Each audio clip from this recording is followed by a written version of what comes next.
As a scientist, I can tell you that Sundays are only 24 hours long. But with NFL Sunday Ticket and YouTube TV, you get every game every Sunday all in one place. That's upwards of 30 hours of NFL in one day. How can there be 30 hours in 24 hours, you ask? I have a theory. Magic. New users get NFL Sunday Ticket for 8 payments of $34.50 per month. Sign up at NFLSundayTicket.com. Local and national games on YouTube TV. NFL Sunday Ticket for out-of-market games excludes digital-only games and commercial use. Terms and embargoes apply. Availability varies. Abercrombie denim is everything right now. Denim should feel like this. Confident, easy, like your butt has never looked better. If you didn't know, Abercrombie's Curve Love denim went viral in 2019 for eliminating waist gap, and it's still a game changer. Between that and their classic fits with a straighter line from waist to hip, the perfect denim does exist. Shop Abercrombie denim in the app, online, and in store. You are listening to Women's Running Stories, where exceptional women runners share inspirational stories about their running experiences. When I joined Liberty, the world just opened up. When I turned 60, I became more consistent. And, I went from running 30 miles a week to about running 45 to 50. And that's when I started racing very, very well. So I enjoy racing and I enjoy competing with other people. Hi, I'm Mary Cass, and I love running. I really do. When I started running at just about the age of 30, it clicked. My very first race, I was very competitive, and then it hasn't stopped. And the best thing about running is the people I get to run with at every level. It doesn't matter whether it's the front of the pack or the back of the pack. I just have met so many fascinating, warm, generous people with my running.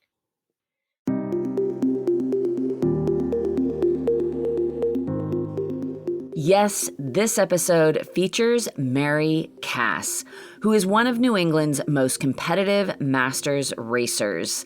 At age 63, she is crushing it. And she's also one of the most generous racers you'll meet. She means what she says about feeling like the best part of running is the people she gets to run with. That shows. I know this because I have had the great pleasure of racing with and learning from Mary, but I didn't know much about her running journey. So I invited her on the podcast to share it. And I am so happy I did. Mary has a terrific story, and you are about to hear all about it.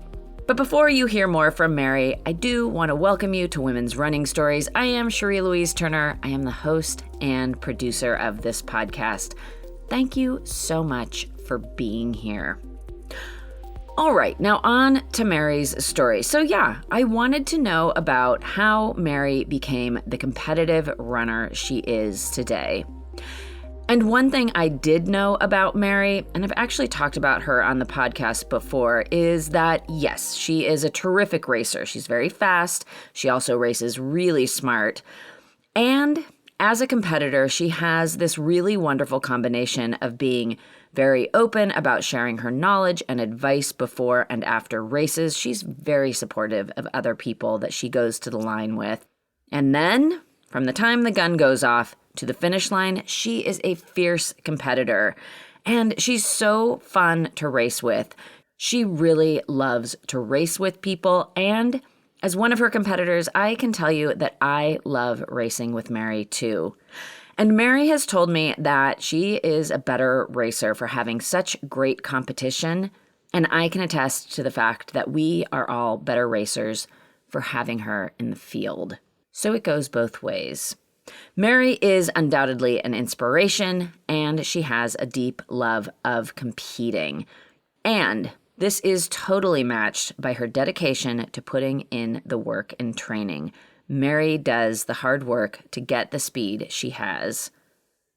And while she's been a competitor for decades, it's really only been over the past few years that she's had the time and the energy and the encouragement and the support to really up her racing game. She's going to get into all of that. A few things to know before we dive in, though. Mary's going to mention the Hazelwood race, and that is a 5K race. She also mentions Sue McDonald, and Sue has been on the podcast a couple of times. She is one of the best masters track and field athletes in the world, and she races in the 60-plus category. Sue has set numerous world records. She has won many titles. And if you want to learn more about Sue, I will link to the episodes that have featured her in the show notes. Also to know, Liberty, which Mary mentioned up top and she will mention again. Liberty is Mary's racing team, and it is the oldest all-women's racing club in the United States. One final thing is that we did record our conversation on a Wednesday, and Mary will make reference to that.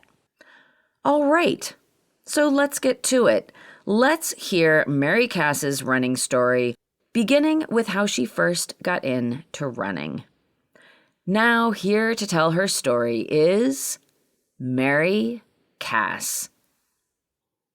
People ask, did I run in high school? Did I run in college? And in my family, if there wasn't a ball, it wasn't considered a sport. So when I started getting competitive, it was bicycle racing. It was during the Greg LeMond years, and everyone was bike racing. And after some falls, concussions, and just saying, this is too dangerous, I want a foot on the ground at all times. At around 29, I started to run. And my first race was the Mattapoisett 5-miler, 4th of July race. And I haven't looked back. I really like to compete. And what I often tell people, if you have a bad race, there's another race next week. So I race a lot.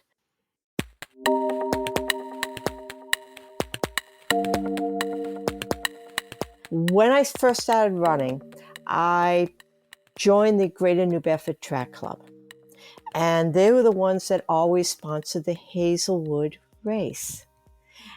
And I was pretty good at it when I was in my 30s. It was a very competitive group. But in my 30s, I never focused just on training. I was basically training all the time, balls to the walls. I would never do any slow running. I would just do speed work whenever I ran. And my mileage in my 30s was about 35 plus or minus 5 miles. Some weeks it was just barely 30. Sometimes I got up like 37. It wasn't high mileage. But the Hazelwood race, what was so nice about it is it was a women's race. And they always did it right with a lead car and a ribbon.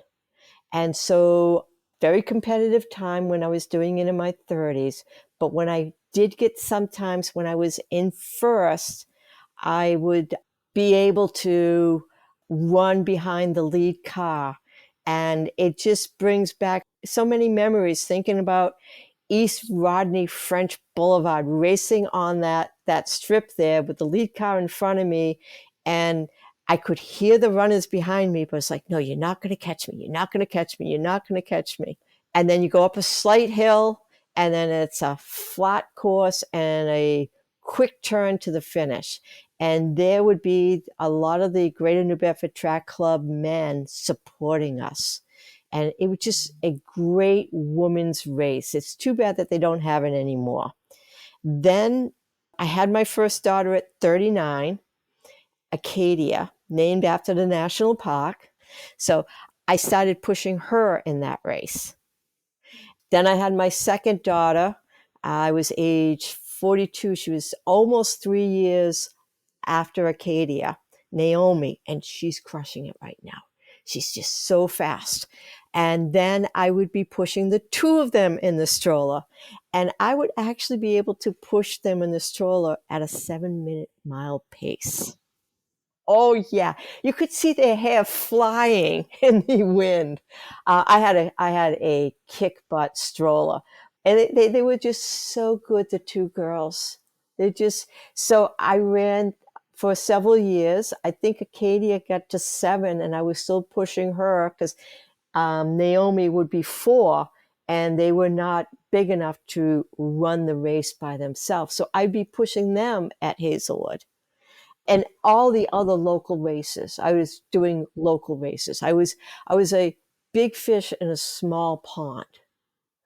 And Hazelwood again, I don't think I ever won pushing them that race. I've won other races pushing them.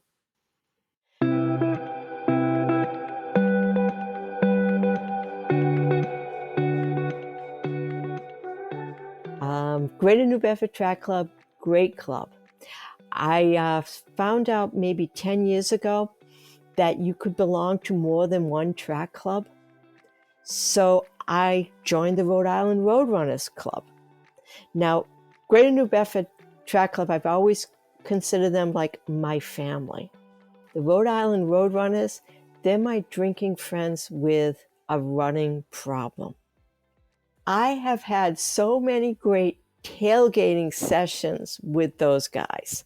They are so much fun, but they're the reason why I am now a small fish in a big pond, because they pushed me to go bigger. They kept on saying, why are you doing these little races? Why are you doing these neighborhood races? You're so much better than that. And that's when I joined Liberty. And Liberty, they just opened up a world.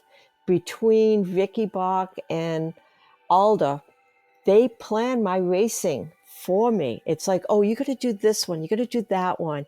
Alda wants me to travel over in Europe and race. We're doing worlds. And so between the two of them, Vicky and Alda, I have stepped it up, and I've had so many great experiences meeting so many amazing runners. Like this past August, I had an opportunity to run at Haywood Field. I never thought much about that until I had the opportunity, and I was asking people, and it's like, oh, you got to go, girl. And it was like, okay. So I put my name in, just kind of like maybe. And so the question is, can a 5-miler run 200 meters? Well, it was answered, yes, I can, but not very well. So yes, Mary did race at Harvard Field just last month. And she will get into all the details of that. But first, a bit more about Mary's trajectory as a runner and a racer. Well, there's a couple of things that I tell people. The first thing I tell people, if there's a starting line and a finish line and someone says go, I'm there. So I have raced now anything from a 200 meter to an ultra.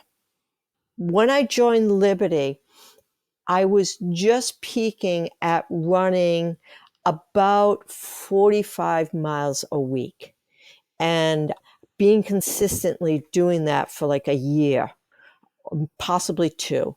You got to remember, I had my first child at almost 40.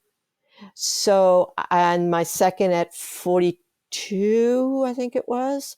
So, raising kids and racing really didn't go together. I did a lot of years racing with a stroller, but, I'm at soccer practices, I'm at basketball practice, I'm at dance. We're living life with our kids. So I didn't really race as much. I ran, but I didn't race. And so until like I turned like 57, I really didn't have the time to focus on racing. So Liberty, couple things happened when I joined Liberty. I joined Liberty just around the time that just before COVID hit. And when COVID hit, I started my 5-year streak of running every day, which makes running 50 miles a week easier because it's spread out over 7 days. I'm also sometimes I do 2 a days. And I found that by going up to that 45 miles a week, and now I'm at like 51, I don't jump too high. I like the 45 to 52 range. I'm very happy with that. But I found that by getting to that distance, it made me very competitive at anything. But my sweet spot is the 5-miler. If that seems to be where I peak the best. Mary excels at the 5-mile distance, but also she races well at any distance she sets her mind to. And that's not only because she puts in the miles, she also puts in the effort. And her training plan is one that she creates all on her own. I have been told I'm uncoachable for many, many people because I run how I feel. What I currently do, what works for me, may not work for someone else, but my running week during the summer, I go out and I try to do a Monday run down along the water. I'm about 4 miles from the ocean. So I park at the beach and I do a nice flat course, very, very flat. So I do like a 7-mile run in the morning, nice, easy, really easy. I love my easy morning runs. And then in the evening, I go out with my running friends and we really push a hard 20-mile bike ride. So that's my Monday. It's like, I do a morning and an evening. And then on Tuesdays, when I do my track workout in the evening, I make sure I do a morning run. Not as hard because I need some legs. But so I do a morning run, 3 or 5 miles. And then I do my track workout, which is probably around somewhere between 5 and 8 miles. And with a lot of speed intensity, very good intensity. And then that's it for Tuesday. And then on Wednesday, which is today, Wednesdays, I see this morning I did 5 miles and nice, easy, a little bit of rolling hills, not down by the beach, by the cow fields and stuff like that. And then I did some hill repeats. And then this evening, I'm going to go join the Rhode Island Roadrunners, and we're going to do a hard 5K cross-country course. So that's my Wednesdays. And this is just summer. And then on Thursday, I try to do a recovery run with whatever legs I have left, which usually is not much. And then on Friday, I may go and run with the Liberty ladies. For a while there, we would run in different areas on a Friday morning. If I didn't do that, then I try to do a tempo run. And then Saturday or Sunday would be either a long run or a race. And that would get me up to 50 miles every week. In addition to the running and cycling that Mary does for training, she also aims to get in one heavy weight session at the gym each week, with an emphasis on building leg strength. There's also one final piece of the puzzle that gives Mary her edge. The other thing that I rely on a lot when I'm running is my brain. I really find that running is getting me 80% of the 90%, 80%. That last 10 or 20%, it's how hard I can push my body. And that is learning to run uncomfortable. And that's that next thing that took me to the level of racing really well is to be able to run more uncomfortable than the people I'm racing with. And that's the difference between taking first and taking third. If you can push yourself uncomfortable, not to the point where you're going to pull a muscle, but to the point where my mind is saying, you really don't have to do this. You can relax. You can coast. And I got to tell my mind, no, I need to push and I need to run through it. And that's the thing, running uncomfortable, doing some of the runs where I'm running uncomfortable allows me to race uncomfortable. And so if I was to tell someone a big benefit to running fast is learning to run uncomfortable. I got you can hear I'm running 50 miles a week and I'm running 2 a days. I'm doing weights, but I'm also running uncomfortable to stay at this level at 60. I'll be 64 next month at this age. So I really have to enjoy. It's not pain. It's really feeling like my brain's saying, you don't have to do this.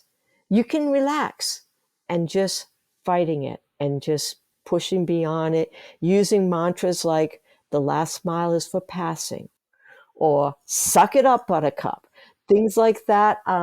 Using the Mary, you got this. Mary, you're fast. Using all those little mental things that get me ahead. That's what works for me.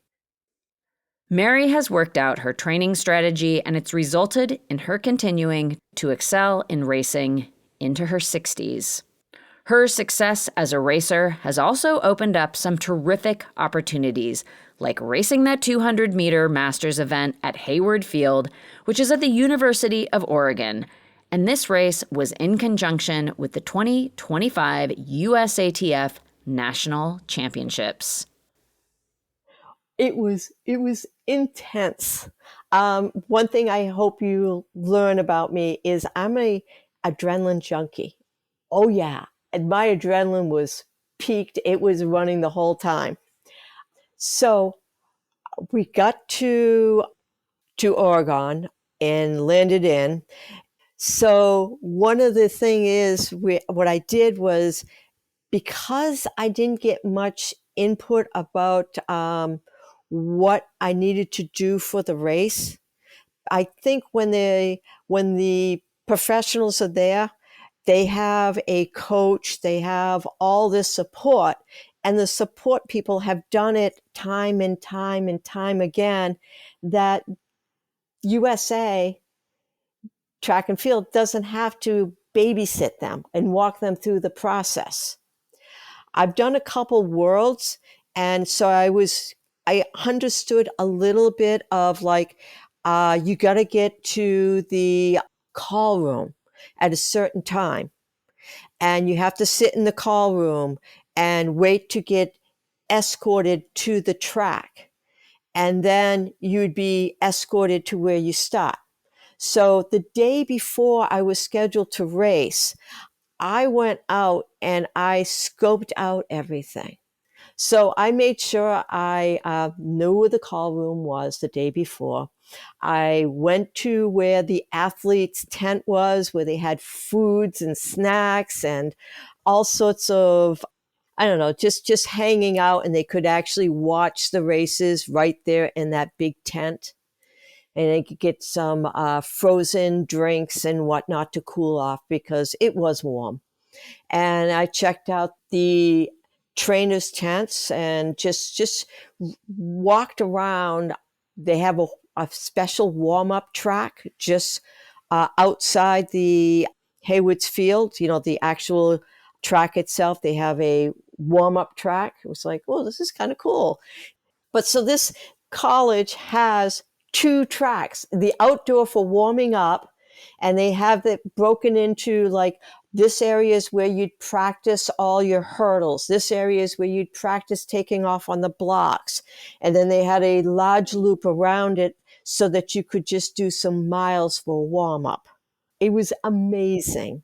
Everything was outside the stadium, but it was all nicely placed. And it's just all these, I'm watching the athletes that are warming up and with their coaches, and they got these big headphones on so they couldn't get disturbed by anything happening around them. It's like they're isolated as they're walking a slow walk around the warm-up track. It just like so many people are like, their focus was so intense.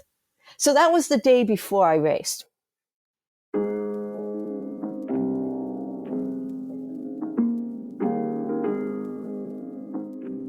So next morning, my event was the very first event of the day. I wanted to make sure I got there early, so I got there 2 hours before race time. The place was just opening up. I was very early because, like I say, we were like the first races, and then they were going to have the national anthem after us, and then they were going to begin with all the other races. So I got there really early, scoped out what I wanted to do, took some time trying to warm up, and I really hurt my hamstring with trying to run 200 meters fast, and my hamstring was just not loosening up. My left hamstring, which I was working with for like, and it bothered me a month before the race, and I've been the last week before the race, I actually stopped doing any speed work because I wanted it to see if I could let it heal. So I do all my practicing, but at like 70%. So warming up, trying to warm up, it wasn't clicking. I got a chance to meet Sue McDonald, who is phenomenal. And she's a sweetheart. She really is a sweetheart. She was so nice to me because this is her world. And she knew exactly what to do and what not. So she made sure I was ready and prepared and stuff like that. But what I did before the race, as I went to the trainers, the athletic trainers, and I got in line with all these Olympians, it's like, can you look at my butt? My hamstring just won't loosen up. So I got the full treatment like everyone else. It's like, oh, this is so cool. So they worked on my hamstring, and I had like maybe 20 minutes before I had to go to the call room after they worked on my hamstring. It's still not loose. And it's like, you know what? I'm just going to run in the moment and see what life brings me. And so I got to the call room. This race, rather than having one call room, they had 2 call rooms. So I get to the first call room. They give me my number. I put it on my bib and get all set, get into my spikes and get ready. And then they bring us to a call room, which is actually under the seats of the stadium. And so we sit at that call room for a good 15 minutes. We watch the men who were competing before us leave, and then we get ready. And after the men's race, they call us out onto the field. And it's kind of cool because with the last name of Cass, they went alphabetically. They didn't go by speed. They went alphabetically. So I got the lane. I think I was number 3 or 4, something like that. So the lanes were determined alphabetically. But what I liked was with lane 3 is I could see all the other runners. So I could start and visually see them go. And so when it calmed me a little bit because I knew that I wouldn't be like first off the blocks. I did not use blocks. I did a 2-point start because I never did blocks. So I wasn't going to try something I couldn't master. So it was nice to be able to see them set up. And they introduced us all on the big screen. So they did the take your marks. And I learned what that meant after my last 200. And Coach Barber saying, you don't have to, when they say take your marks, you don't have to get into your crouch. You can wait till they say the next one, set. So I learned that. And so set, I got into my crouch. And then when the gun went off, I took 2 steps and I said, Oh crap, I've never felt pain like that before. Oh gosh, my hamstring just said, "You're not going to do this, girl. This is not going to happen." And so I was like, "No, it's going to happen." And I just ran. Every step was intense. And I got to the point where I did the first 100 and I saw one of the runners and I was like, hey, I think I can catch her. Because after you go around the curve, as you're going around, I was in the small arc as opposed to the large arc. And so it's a matter of catching all the runners, which I love being in that position. And I love chasing down runners. And I was like, okay, I think I can catch her. And my head said, but why? Do you really want to risk your hamstring? So I just ran it knowing it was very painful, but just like a number 8 in the pain level. I did not want to go more than a number 8 out of 10. It's like, this is really intense. So I was able to finish dead last, but hey, finishing at Hayward, even last, is amazing. Someone has to be last, and I don't mind being last. It was just so nice. And all the women there that I was competing with, they were just so gracious. They were so kind. They were so nice. We were all very supportive of what we could all do.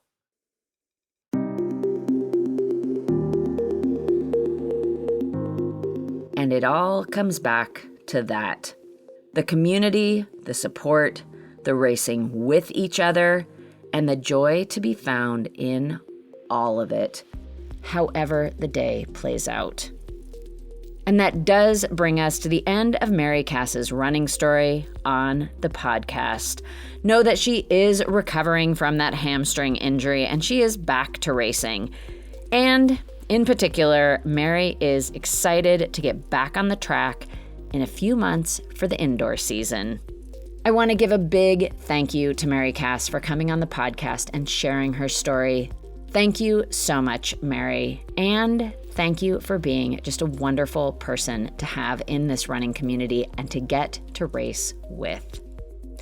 And that does bring us to the end of this episode. Thank you so much for being here. I always appreciate you coming and listening to these stories. And I always appreciate it when you share this podcast with somebody else who you know will like these stories too. Thank you. And until next week, that is going to do it for me. I am Cherie Louise Turner. I'm the host and producer of Women's Running Stories. And I do wish you healthy, joyful, strong strides forward. Women's running.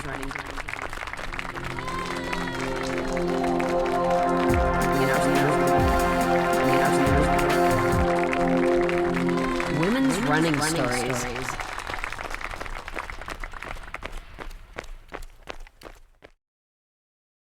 Popsicles, sprinklers, a cool breeze. Talk about refreshing. You know what else is refreshing this summer? A brand new phone with Verizon. Yep, get a new phone on any plan with Select Phone Trade-in and My Plan. And lock down a low price for 3 years on any plan with My Plan. This is a deal for everyone, whether you're a new or existing customer. Swing by Verizon today for our best phone deals. 3-year price guarantee applies to then current base monthly rate only. Additional terms and conditions apply for all offers. The road is calling.